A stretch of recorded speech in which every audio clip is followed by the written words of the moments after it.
Hey everybody, I'm here with Jonathan Medina Reyes for our second interview. Today we'll be talking about broken aperture. How you doing today, Jonathan? Good, good. A bit tired. Hello, everybody. How are you? I'm good. Had a long day at school today. Um, Ooh. I was originally planning on watching the trailer together, but I think that I'm just gonna jump into the questions.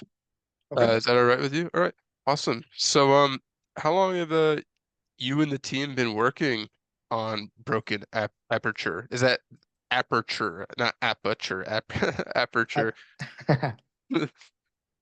um, let's see. I've been thinking about this, for a little bit, and the game actually started as a game jam game that my buddy and I, Mikey, we did. Um, I think the game was called Domestic Dispute or something like that. I don't know what it was, but I like the idea of what we were going for in terms of the first person style. I want to say when we created it, it was more than a year ago in terms of like I guess the core of it.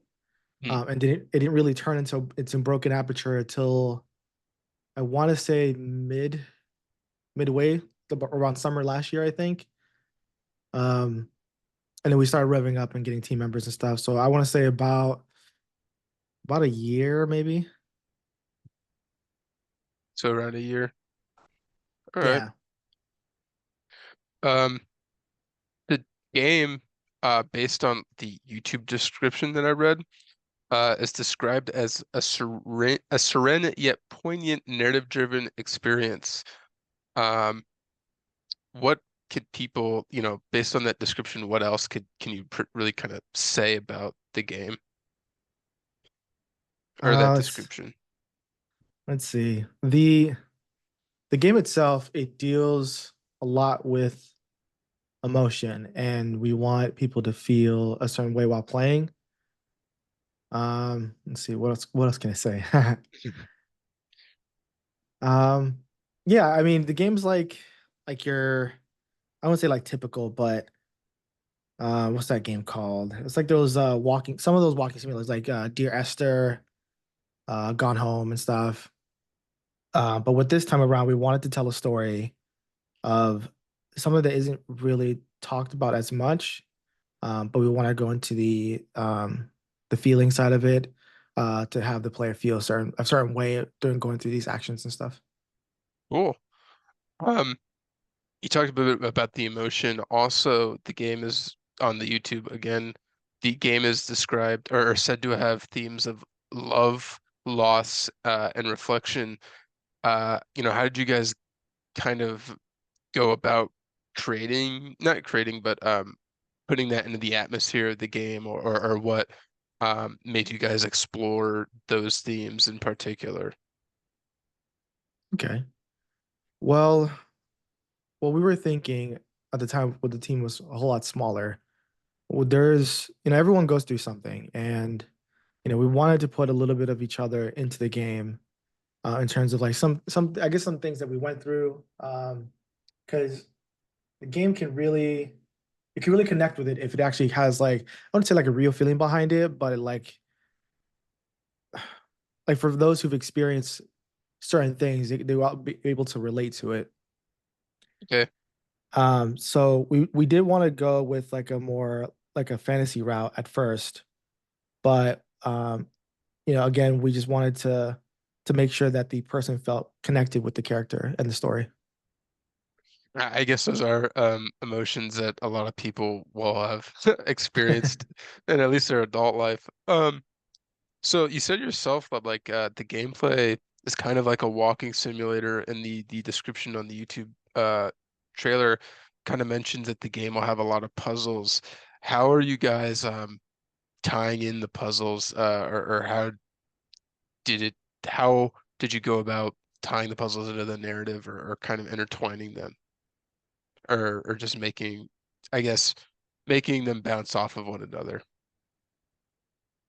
Man, this is like man, the puzzles the puzzles is something that we really tried really, really hard to get like a good amount for. Hmm. And because there's so many ways you can tackle certain things, and the messages that we're trying to show, explain is it's got to be delivered in the right way. So we're constantly playing with, different puzzle ideas. Um, so if maybe I could give like an example. I don't know what it's called, but you know the little kid puzzle thing? It's like I think it was also in like Resident Evil 4. It's like that. Um, damn, there was this one puzzle that he was in, and he had to like use like these sliders to connect it together to create an image. Oh, yeah, I think I know what you're talking about. Yeah. I have no idea what that's It's called. like the nine squares. Uh, Yeah. yeah, I know what you're talking about. Okay. So we were playing around with that, and the way that we would connect that is that not only it's the object itself is tied to another character, but then the image that is shown is tied to a specific memory. And that's kind of like the way we've been tackling all of our puzzles, to be memory focused, to be connected to another character within the game itself. And the voice acting is probably gonna have to do a lot with delivering that. That way the player can actually feel what's going on. Okay. Cool. So are they almost, or is that just one example of the sliders? Um, but I'm assuming the puzzles will vary in what they are. They like Yeah, it's each, yeah. Okay, that sounds cool. Um, so the main character of the game is named Freya. What can you say about, if you can't say anything, I'm not trying to pry you open here. But what can you ta tell us about Freya and the game's world? I know that based on the trailer, it looks like it's kind of grounded in reality.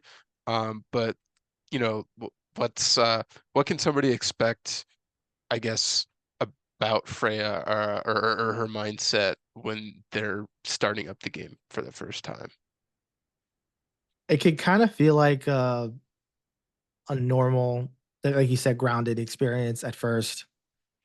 Um, this probably ties in to something later on, but in the name of the game, Broken Aperture, it's when we experience certain feelings and stuff, our mind, I wouldn't say our mind is broken, but it feels sometimes it can feel shattered in some way. And some of the emotions that she goes through, she will kind of lose focus and lose herself a little bit. But yeah, yeah, at first more grounded, and as you play the game, she'll start to really show her colors, in terms of like the kind of person that she is, the life that she's lived, um, how she reacts to certain things. Cool. You kind of answered my next question was, what, where did the name come from, Broken Aperture?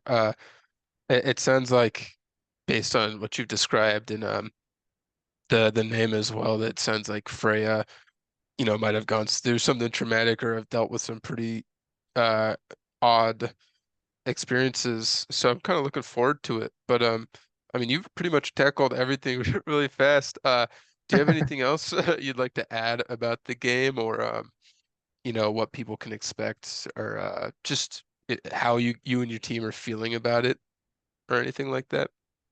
Sure, yeah. The team is feeling really, really great about it.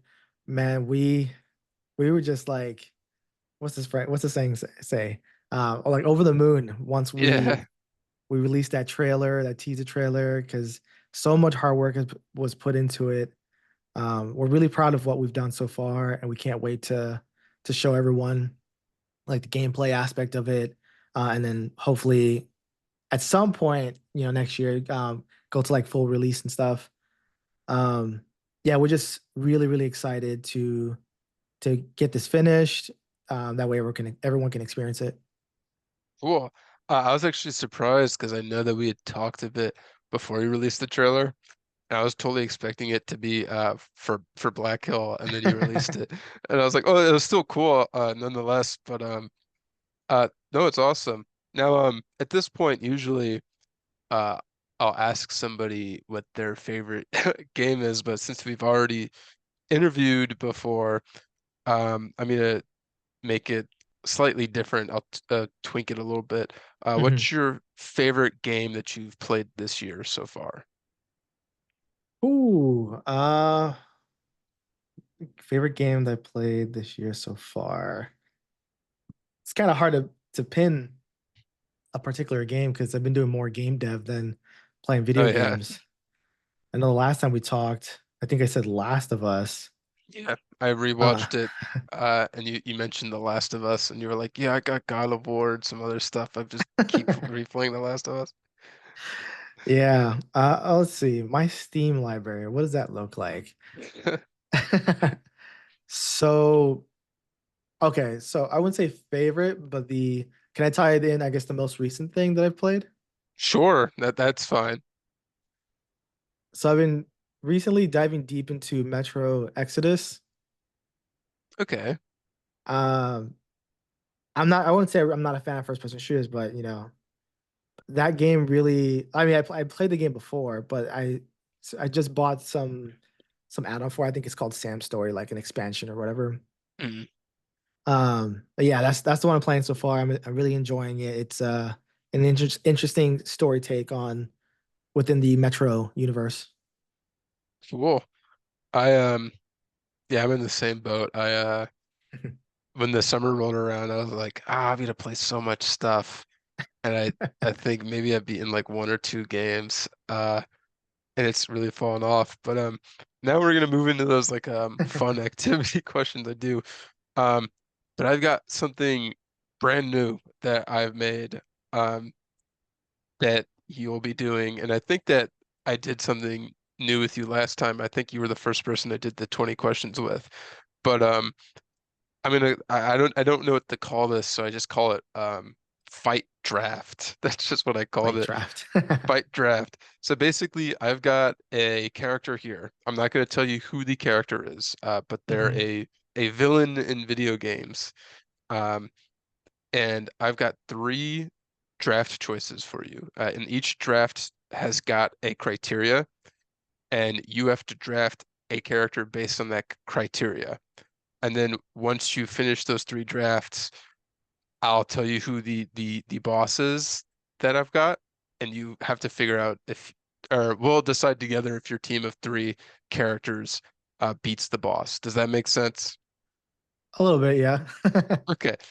All right, then we'll just get so the your first draft is any video game character that is an animal or an alien. Animal or alien from any video game.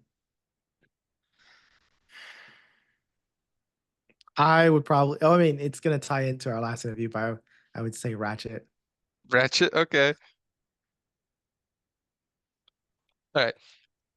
Uh, for draft number two, it's pick any video game character that uses a bow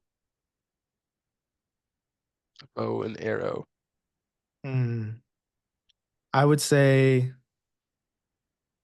Link. Link, okay. Um, and then for the final draft, it's pick a video game character from a video game that came out in 2023. A video game character. I mean, something that came out in 2023. Just like Something any like character. any character from a game that came out in 2023. Ooh, Can't be any other year though. came out in 2023. What's a game that came out in 2023?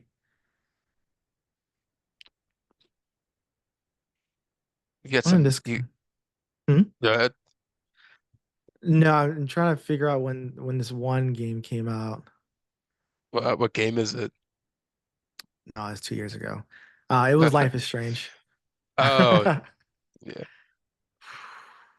What game came? I don't even know. Uh, some of the heavy hitters of 2023 are that was last year. So you've got Final Fantasy 16, Tears of the Kingdom, Resident Evil 4, Baldur's Gate 3, Alan Wake 2, Dead Space, the remake. hmm, hmm. What else? Super Mario Odyssey. I don't know if I Wait, said Spider-Man 2 or not. that came out in 2023? Wow. And I still think haven't Super finished it. Mario, no, not Super Mario Odyssey. Super Mario Wonder came out 2023. My bad. Yeah. Uh, I mean, I guess you mentioned one that I have played. It would be Dead Space remake. Dead Space remake. Well, which character you from that? I mean, obvious choice would be Clark. Um, Isaac Clarke. yeah, but I mean, I do like that he talks in this one versus the other one who's just like really, really silent in the first one. Hmm. Um, Nicole from the game. I mean, she's dead, Nicole. but she's an interesting character. I think she's creepy but interesting. Okay, so you've got Nicole. Was she one of the was she his partner or was she like the secret kind of double agent? I can't Uh, remember. I think she's the partner. Partner. Okay. So you've got Ratchet, Link, and Nicole. Are you I don't know if you're gonna win this one. Are you ready to hear who they're fighting? So again, I'm sorry. I said Ratchet, Link, and Nicole. Are you ready to hear who they're fighting? Yeah. Uh, Sephiroth. Oh my God, they're so true. Oh my God, they I stand no think chance. no, I don't think. I think the Nicole like gets wiped instantly. Uh, and then maybe Ratchet can hold his own for like a I- minute before getting sw like absolutely swamped. I think the only person that could even stand a chance would be Link, but yeah. I don't know if I don't. Well, maybe it depends on which version of Link, because we just got Link. Well, are you a big Zelda fan? I don't know. Yeah. Who's the most powerful version of Link? I don't know, but the one with the most. Hmm. 'Cause I've I only mean, played Breath of the hmm. Wild and Tears of the Kingdom. I haven't played any other Zelda game. Oh, you're missing out. Uh, I mean, it'll have more variety if you can use his items. It probably would be Majora's Mask Link, young Majora's Link. Mask. I still feel like he would get wiped out, but I like the idea that he has like all the different masks and stuff that he can turn into these different creatures from that game. Who knows? Maybe he would win, but maybe not. I'm not sure. Oh man. Should have I'm picked sorry, Cloud. man. Uh, do, does Cloud? I thought he uses a big giant sword. He does. Um, all right. So now we're gonna do a blind ranking. Um, but this blind ranking is based on your blind ranking narrative-driven games. Because Broken Aperture looks like a narrative-driven game. Yeah. So, um, your first game, is Life is Strange. Just the very first Life is Strange. Hmm. Was it a 1 to 10, right? 1 to 5. 1 to 5, that's right. Five. It's gotta be something and then that's a little bit more. I would put Life is Strange at a 2. Life is Strange at 2. Okay. The next one that we've got is Telltale's The Walking Dead Season 1. You can't do this to me. That game had me in the feels. Oh man, it had such a impactful story and the ending, man. I would love to put that at number one, but man, Who for knows, me, man? mm, I put that number one. Number one. I'm sure it's a good choice. Uh, Next is What Remains of Edith Finch. Three. You put in that 3. Yeah, I might regret it, but we'll see. The next one's kind of different than the rest. I think I regret putting it in the bunch, but it's Portal 1. Uh, hmm. Based on narrative. Yeah, Interesting. I would put five. five. Yeah, I probably should have put Portal in there. Sorry, Portal. Um, and then your last choice, which is at number four, will be Firewatch. Oh, that should have been number two. So it goes Walking Dead, Life is Strange, What Remains of Edith Finch, Firewatch, and then Portal. I think that's Ah. a. Are you not happy with the list? I really enjoyed Firewatch, and Yeah. I should have put What Remains at four, and then Firewatch at Firewatch was two, right? No. No, Um, Firewatch is four, Life is Watch Strange was is two. just three. Yeah, I should have put it at three because Yeah. then Firewatch was really good. Short game, but it was really good. I liked it. Well, that's it for me. Thank you for coming on for a second interview. I really appreciate it. Uh, and I'm looking forward to the game. I'm also looking forward to Black Hill, so I hope we hear more about that soon. But yeah, anything else you'd like to say before we end it here? Oh, thank you for the second interview. I enjoy our conversation and talking about the games and your blind rankings. It really got me thinking.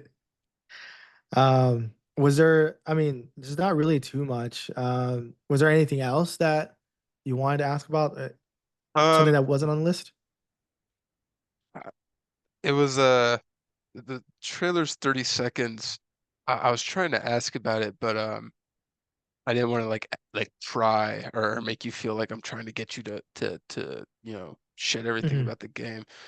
Um, I think I was most interested in Freya as a character since it is a narrative-driven game. Hmm. Um, and you'd pretty much be stepping into her shoes. And you Hmm. talked about her um a little bit. Uh, I mean, I guess my only other question is what inspirations would you guys have? Did you guys have in maybe some of the puzzles or just anything really in the game? Like, did you look at something from another game or franchise and go, we should try that in this, or this character is good. Maybe we'll like we can use her as inspiration for this or anything like that. Yeah, I'm honestly always looking at other games to see how we can tackle the puzzles and kind of like morph it into what we need for the game. I even thought about, have you played Titanfall 2? Yeah, you know what? That's so funny. I was just thinking today about how much I wanted Titanfall 3. Yeah, but I've played Titanfall 2. Yeah, the that time or that part, I think Singularity also had like a mechanic for it as well. The going back and forth between two different time periods. Mm. We were thinking of something similar to that for this, but we weren't sure on how heavy it would be or complex it would be for the game engine to do something like that. Because we don't want the frame rates to drop really really low. But yeah, that's one of the games I looked at for like a mechanic for puzzles. Another one I would say is, what's that Jonathan Blow game? The Witness. I think I've heard of that, The Witness. You froze. Oh, Oh, yeah. I've heard of The Witness. I haven't played it though. That game is really interesting, but the puzzles in it are always the same. Well, I wouldn't say the same, but the type of puzzle it is, it's always the same. It's dragging, I think, dots to certain points on a map. Sometimes you can see where the line goes, sometimes you can't see it. You're just guessing sometimes, but I think it's all a lot of the same puzzle, but just in a different variations of it. Um, but no, yeah, I'm always looking at different games. I mean, there are a lot of games that are puzzles, but a lot of them don't really challenge you as much. I think they're more there to help progress the story, or maybe it's for added gameplay. But we're always thinking about how we can tie in the puzzles narratively.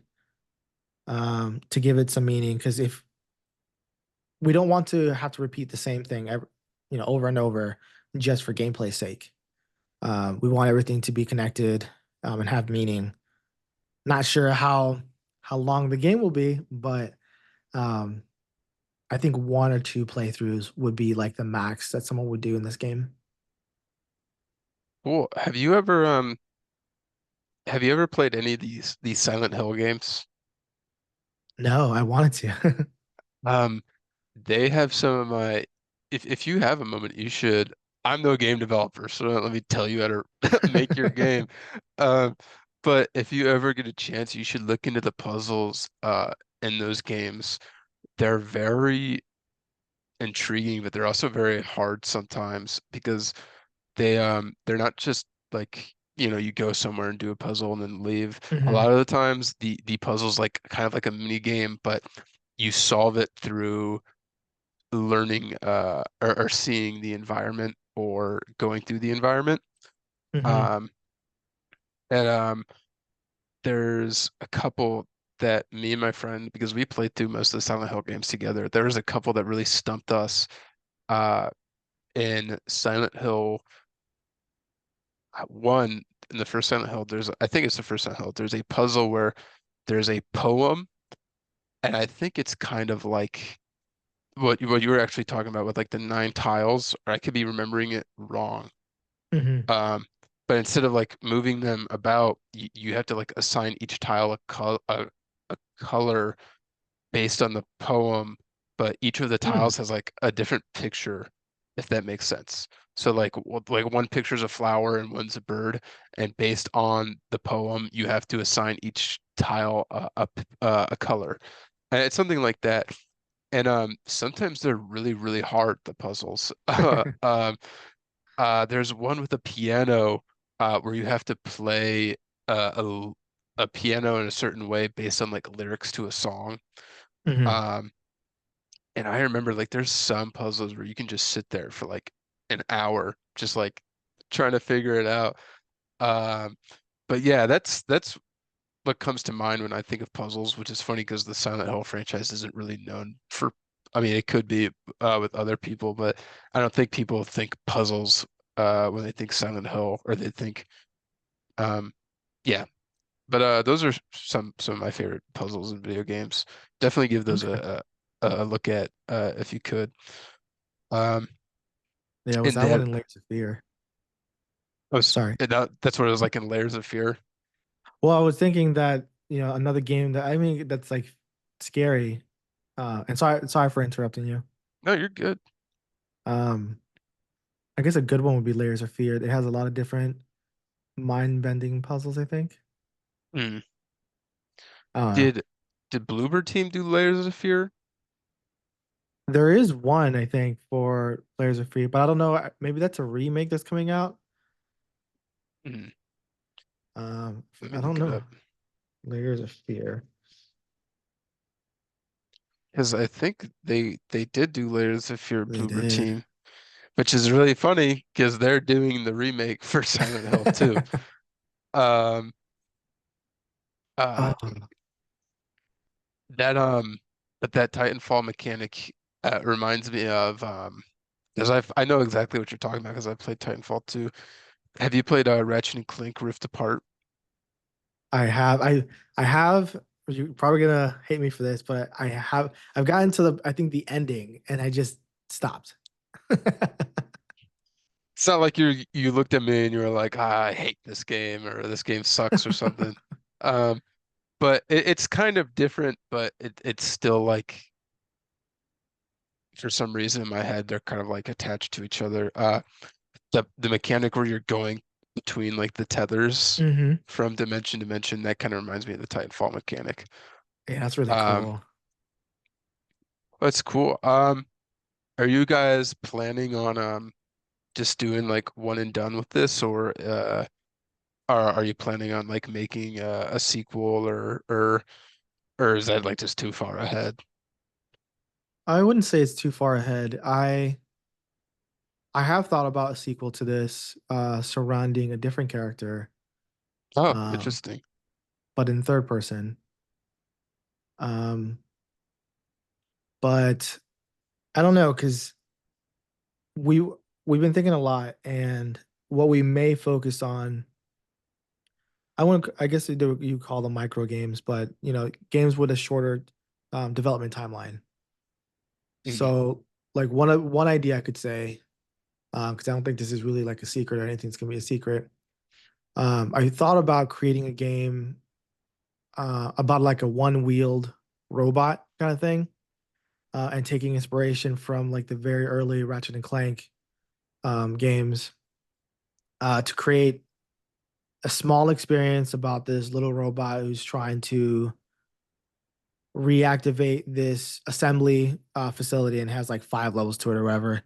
Um, and you have like this I wouldn't say it's kind of like Portal, but you have this AI thing who's totally not trying to, you know, screw you over. But that's one thing we were looking at in terms of ideas, just really focusing on something that would take a lot shorter micro game time for development. That way we can have, I wouldn't say more games out, but more games completed, so everyone has more experience that's building up rather than taking 1 to 3 years for one game, then moving on to the next one. Um, I think for experience sake and for titles release and stuff, I think that would be really, really good for the team because they're not just banking on just one release after one release. It sounds smart. Makes sense. Uh, that's cool. I like that idea. I love the Ratchet and Clank games, especially the PlayStation 2 games. I kind of grew up on them, but I'm gonna end it here. Thanks so much for the chat. Well, Um, thank you. I really appreciate it. I hope everybody watching goes to check out the Broken Aperture trailer. I'll probably try to put it in the description here. This is a lot of fun. Hope to talk to you again in the future, maybe about that game you just talked about, or Black Hill again, or something else. Yeah, yeah, thank you so much. Yeah, go check out the trailer. Let us know what you think. Good or bad, we could always improve on something, but yeah, I love it. Thank you.